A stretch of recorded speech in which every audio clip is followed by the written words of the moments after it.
Bom, nesta quarta-feira deve subir para 63 o número de pedidos de impeachment apresentados na Câmara dos Deputados contra o presidente Jair Bolsonaro. Para falar mais sobre a articulação do governo no caso e de um processo de impedimento a ser aceito ou não, a gente conversa agora com o deputado federal Ricardo Barros, do Progressistas do Paraná, líder do governo na casa. Tudo bem, deputado? Mais uma vez, muito obrigado por nos atender. Bom receber o senhor. Bom dia a todos. Bom dia. Eu gostaria de dizer que prazer poder informar o Brasil sobre essas questões. Perfeito. O deputado, o senhor, inclusive, na segunda-feira, nós exibimos aqui uma reportagem que tinha uma fala do senhor sobre essa questão de impeachment. Obviamente, o senhor, como líder do governo, tem reiterado sempre que não há clima, não há possibilidade, não há razão para isso.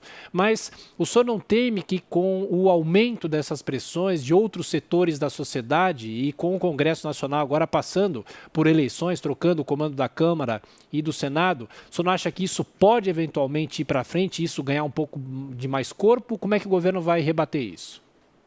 Não, ao contrário. O assunto está presente justamente por causa da eleição da Câmara, em especial. O atual presidente Rodrigo Maia tem todas as condições de avaliar os processos de impeachment. Já disse que não fará, que não vai abrir nenhum impeachment contra o presidente. E o candidato a presidente Arthur Lira, que é franco favorito a vencer as eleições, também, claro que vai analisar os pedidos, mas não tem nenhuma intenção de abrir impeachment. Isso paralisa o país, nós já assistimos isso várias vezes. É um processo muito demorado, paralisa o país, prejudica o governo, prejudica as pessoas no Brasil. Mas não por isso, é porque não há motivo nenhum para o impeachment. Não tem nenhum motivo para que qualquer um desses 50, ou 60, ou 70, ou 100 pedidos que entrem tenham que prosperar. Então, nesse sentido, é que nós entendemos que este assunto já está superado, ele foi ventilado como uma tentativa de pressão para que o candidato Baleia Rossi, do qual a presidente Gleisi Hoffmann, do PT, cobra uma declaração expressa de que vai abrir o impeachment, se posicionasse. Mas isso é uma questão óbvia, né? Ele não nega e também não confirma, então houve esse movimento, mas hoje, se você olhar a primeira página de todos os jornais de circulação nacional, não tem o assunto impeachment mais em pauta. Deputado, agora a pergunta de José Maria Trindade. Zé Maria. Pois é, deputado, eu estranho esse poder dado ao presidente da Câmara em abrir ou não abrir um processo de impeachment. O senhor coloca aí na história de abrir no sentido de aprovar, eu me refiro a despachar. O senhor acha estranho que o presidente da Câmara, não só esse, mas todos, tenham assumido esse poder de abrir ou não abrir? Quer dizer, isso não teria que ser um poder do plenário? Assim que chegar um requerimento, o presidente tem que despachar e o plenário decide. Não é estranho que isso fique nas mãos de um presidente da Câmara para quando ele decidir abrir? É verdade. Isso seria uma solução mais democrática e mais justa com o país, porque o presidente Temer sofreu 2 processos de tentativa de abertura de impeachment que não prosperaram, né?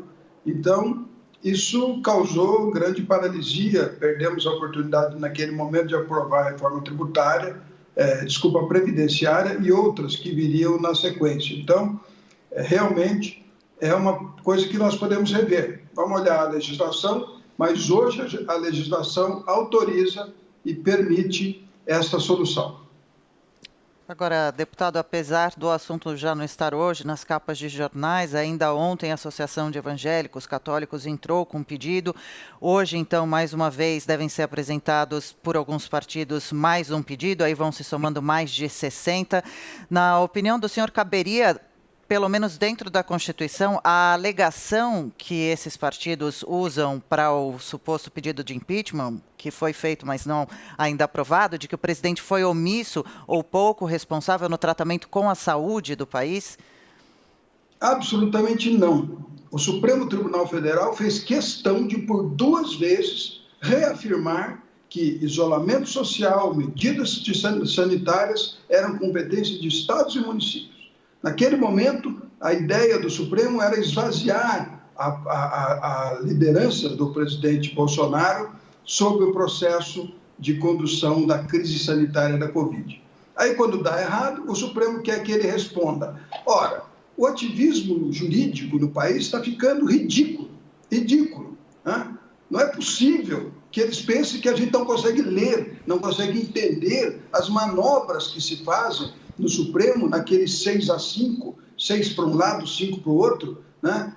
Tentando forçar a interpretação da Constituição para legislar, para assumir as prerrogativas do Legislativo e também para assumir as prerrogativas do Executivo.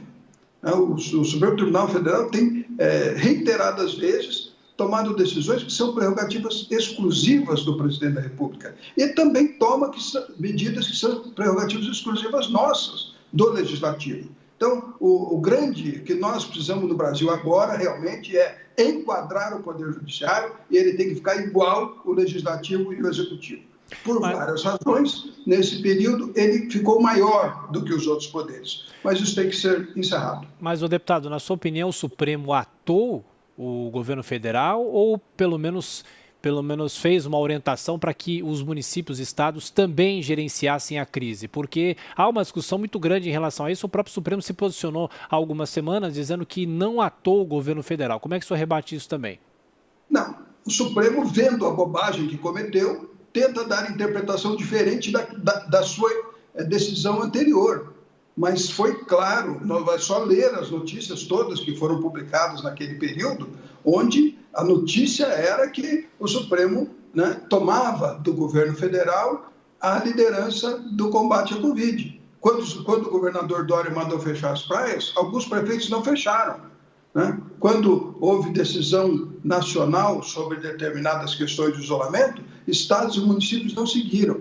Então, o SUS é uma ação tripartite, estados, municípios e União, de planejamento ascendente. Portanto, o município que tem gestão plena da saúde, é ele que decide, em primeira instância, e ele não precisa seguir orientações de níveis superiores. O ministro da Saúde, eu já fui ministro da Saúde, ele faz a política de atendimento à saúde, mas não a executa. E quem executa não tem obrigatoriamente que seguir a regra do poder central. Então, tudo bem, o Supremo naquele momento queria esvaziar o presidente Bolsonaro, e o fez, e agora não pode querer onerá-lo. Isso não é justo e o inquérito vai mostrar depois que isso tudo não vai chegar a nada. Mas, enquanto não chega a nada, né, todos nós, agentes políticos, ficamos anos e anos aí tendo que explicar uma acusação e 90% ou mais das ações de improbidade nesse país são arquivadas. É puro marketing do Poder Judiciário. Então, nós precisamos agora pôr o Judiciário no mesmo tamanho dos outros poderes. Eu espero isso de Rodrigo Pacheco, que foi relator do abuso de autoridade no Senado, e eu fui relator na Câmara, e também de Arthur Lira. Vamos colocar todo mundo do mesmo tamanho, que é bom para o país, porque a Constituição fala poderes harmônicos e independentes. Mais uma pergunta rapidamente, Zé Maria. Eu queria saber, deputado, mudando um pouco de assunto, sobre o orçamento da União deste ano. Né? Tinha que ser aprovado no ano passado, não foi, e aí existem vários pontos a serem discutidos. Sei que é da liderança do governo no Congresso, mas o líder na Câmara participa desse debate. A gente sente que há uma tendência de aprovação, inclusive, de uma recriação de um salário emergencial. Como está a articulação do governo, pelo menos na Câmara, sobre esse assunto? Orçamento e criar esse salário emergencial novo? Bem, o que é possível fazer no momento é, aprovando o orçamento, ampliar os valores que estão destinados ao Bolsa Família, que são 38 bilhões de reais que já estão alocados para o Bolsa Família. Um auxílio emergencial implica num orçamento de guerra. Um orçamento de guerra implica na aprovação de uma emenda constitucional que o aprove. Então, temos um longo caminho para chegar no auxílio emergencial. Mas a ampliação do Bolsa Família seria possível, ou será possível, desde que encontremos de onde tirar recursos para trazer para o Bolsa Família.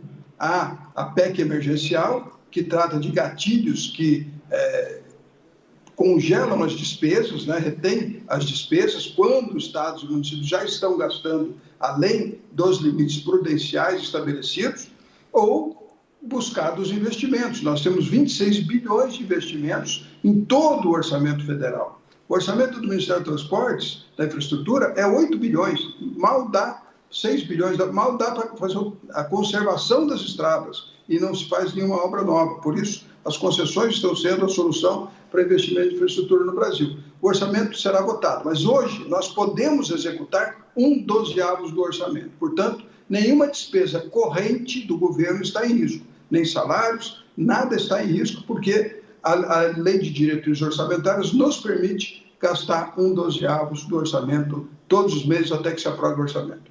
Deputado Ricardo Barros, líder do governo na Câmara, mais uma vez obrigado pela atenção, pela gentileza com os ouvintes e espectadores da Jovem Pan. Bom trabalho, até a próxima. Um abraço a todos.